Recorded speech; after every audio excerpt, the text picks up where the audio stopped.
terminer avec Lolo. Verstappen 4e, Tsunoda hors des points. Est-ce que vous avez payé le réglage d'aileron qui fait qu'il a jamais pu Verstappen doubler Leclerc? Oui, un petit peu, ouais, forcément. Il a passé toute la course dans la boîte de vitesse de Charles. Je pense qu'il n'y avait pas vraiment de possibilité pour lui passer avec la vitesse de pointe qu'on avait. Et c'était globalement de toute façon difficile de passer aujourd'hui. Je crois que sur le sec, il n'y a pas vraiment eu de dépassement. Voilà, ça fait partie de la course. Évidemment, on n'a pas eu beaucoup de tours sous la pluie. Et donc c'est vrai qu'on n'a pas pu utiliser beaucoup l'avantage qui aurait pu être le nôtre. Mais ça fait partie du jeu. On part 4e, on arrive 4e. Et c'est sans doute le meilleur qu'on pouvait faire aujourd'hui pour les conditions qu'on a eues. À titre personnel, vous sortez de votre premier week-end à la tête de Red Bull, de 3 semaines intenses. Qu'est-ce qui va se passer d'ici le prochain week-end déjà en Hongrie pour vous personnellement?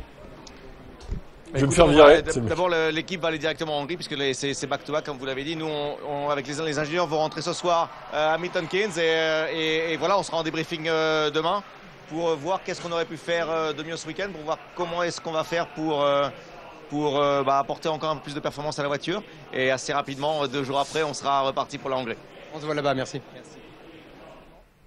Toujours chill et posé, hein, Lolo. Tranquille. Bah, eux, ils font partie des équipes qui se sont fait avoir avec le réglage de l'aileron arrière braqué. Hein. C'est pour ça qu'il a passé sa course derrière Leclerc, Verstappen. Donc, voilà. Bon, bah, c'est comme ça. Ils ont perdu eux aussi.